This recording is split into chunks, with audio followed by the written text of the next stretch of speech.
Ladies and gentlemen, let me be perfectly unequivocally clear from the outset. The phrase, "a real man never complains," is not a mantra, it is not a platitude, it is not some chest-thumping, machismo-driven nonsense you find on a cheap motivational poster.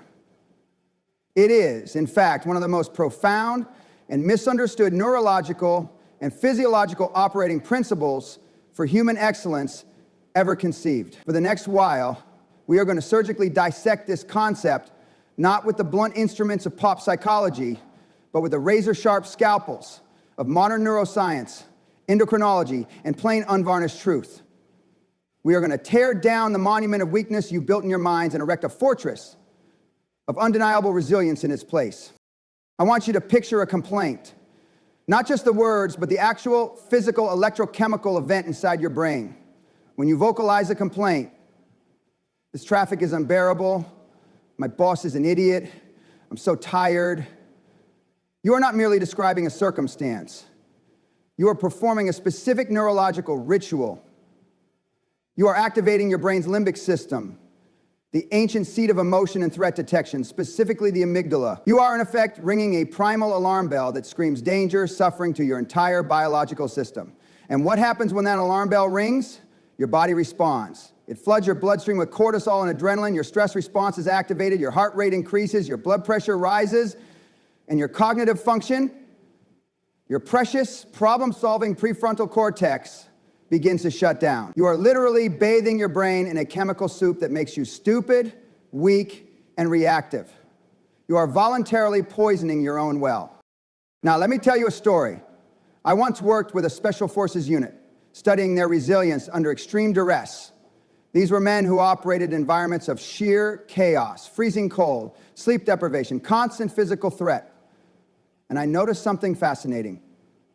In the debriefs, they never, ever used the language of complaint.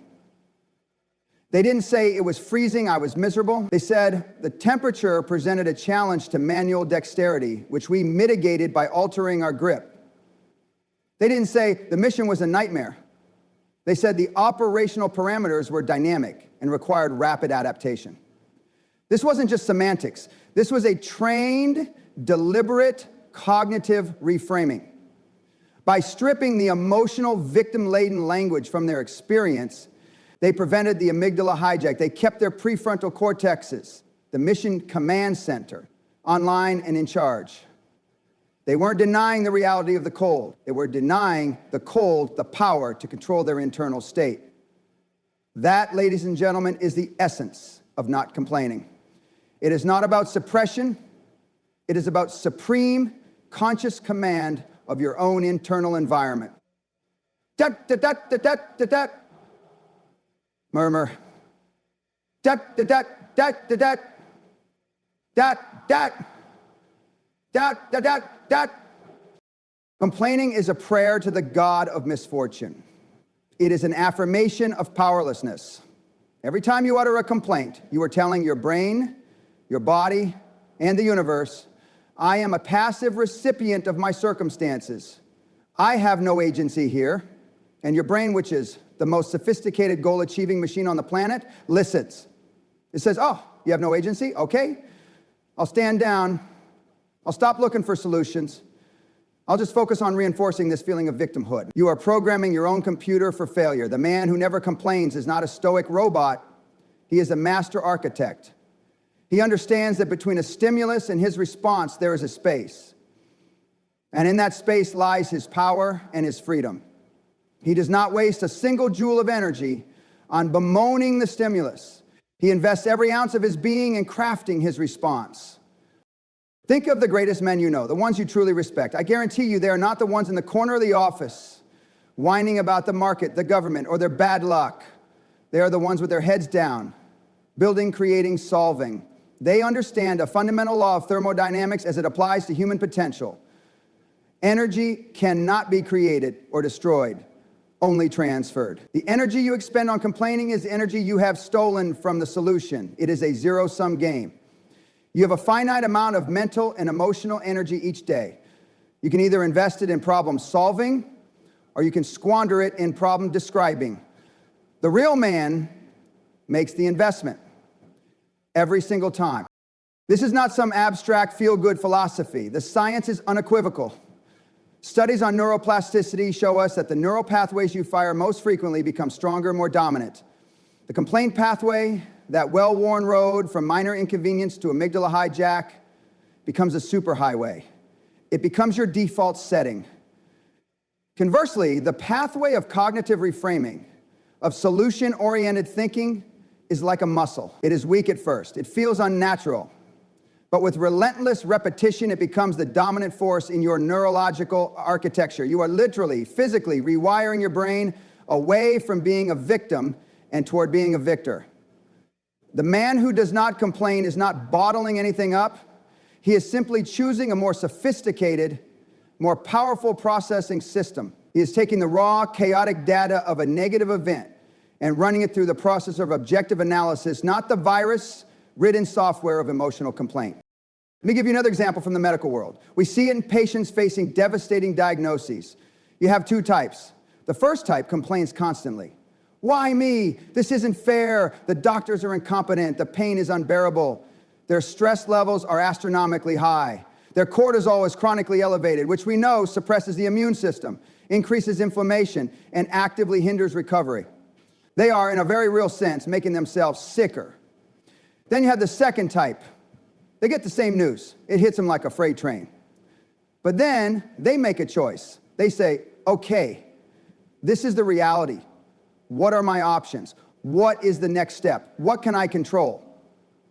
They focus on their nutrition, their sleep, their positive mental attitude. Their physiological profile is dramatically different. Lower stress hormones, better immune function, a higher pain tolerance. They are creating a biological environment conducive to healing. They are not complaining about the fire. They are busy building a firewall. This is the power we are talking about. This is not about being a man in the gendered sense. This is about being a master of your own human vessel, regardless of what life throws at you. It is the ultimate form of self-respect and personal sovereignty. And this is where most people fail. They believe that by not complaining, they are simply being polite or stoic. They miss the entire goddamn point. This is not about etiquette. This is about engineering. You are the chief engineer of your own reality. When you cease complaining, you are not just shutting your mouth. You are activating the most powerful creative force known to man, a solution-focused mind.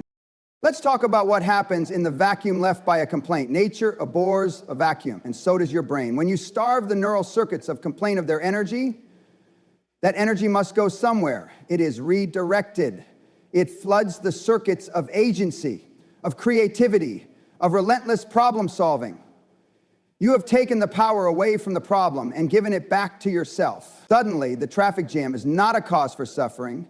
It's an opportunity to listen to an audiobook that will upgrade your skills, or to make a crucial phone call you've been putting off, or simply to practice the discipline of controlling your inner state amidst outer chaos.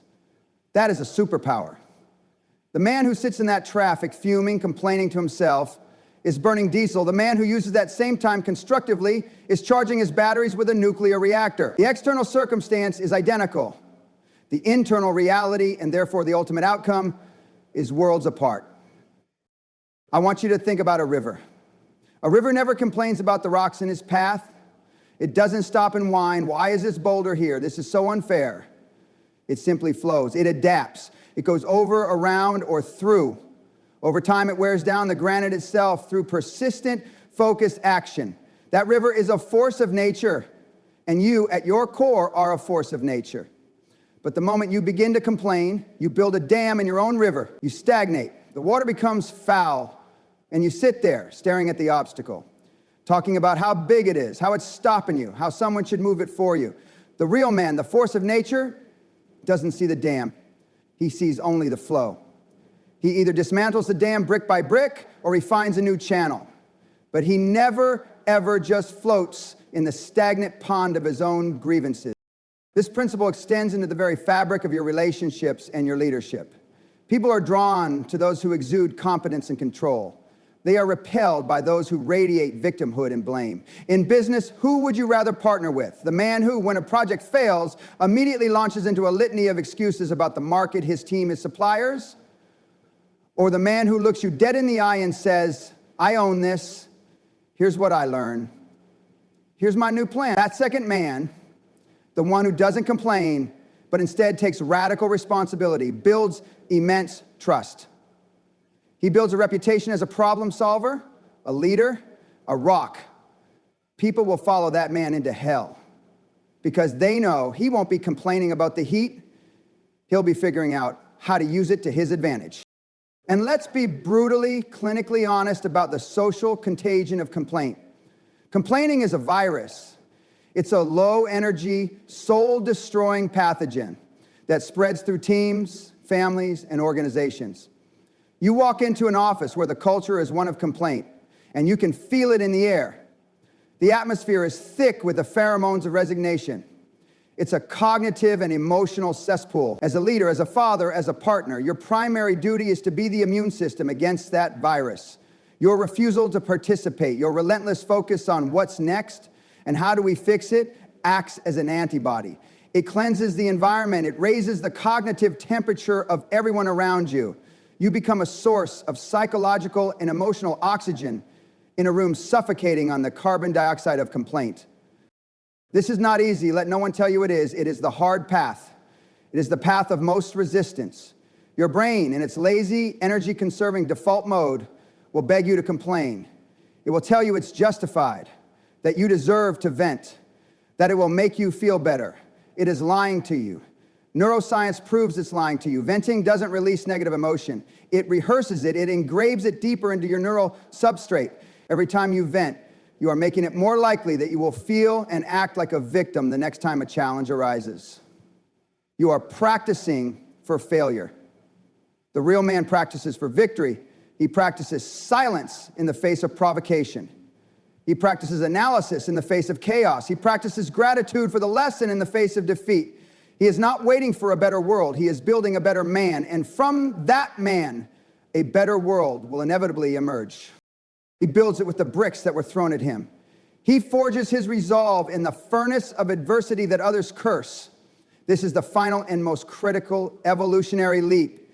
You move from seeing the world as something that happens to you to realizing that the world is happening for you. Every setback, every delay, every unfair obstacle is not a random punishment. It is a custom-designed training module for your growth. The man who complains sees a brick wall and screams in frustration that his journey is over. The man who does not complain sees the same wall, touches its rough surface, and understands it is not the end of his path, but the very thing he was meant to climb all along. It is the universe giving him the gift of stronger fingers, a stronger will, a higher vantage point. This is the ultimate insight. Your life is not measured by the absence of problems, but by the quality of the problems you are equipped to solve. When you stop complaining, you stop seeing problems as intrusions upon your peace, and you start to recognize them as invitations to your greatness. That difficult client, he's not a pain in your ass. He's your personal trainer for patience and negotiation. That financial pressure, it's not a curse. It's a masterclass in resourcefulness and creativity. That personal loss, it's not a void. It's a sacred space that carves out a deeper capacity for love and compassion within you. You begin to hunger for challenges because you know with a bone-deep certainty that on the other side of them is a version of yourself you could not have created any other way. So I leave you with this. The world is loud with the cries of complainers. It is a cacophony of excuses, a symphony of blame. Be the silence. Be the calm, relentless, unstoppable force of action. Let your life be your argument. Let your results be your only commentary. Go from this place, then, starting this very moment, declare a moratorium on complaint. Not for a day or a week, but for the rest of your life. Catch the complaint as it forms on your tongue, and in that sacred space between stimulus and response, choose a different path. Choose to act. Choose to solve. Choose to build. Become the man, the woman, the human being who stands as a monument to what is possible when a person takes full, radical, and joyous responsibility for every single aspect of their existence. The river does not complain about the rocks.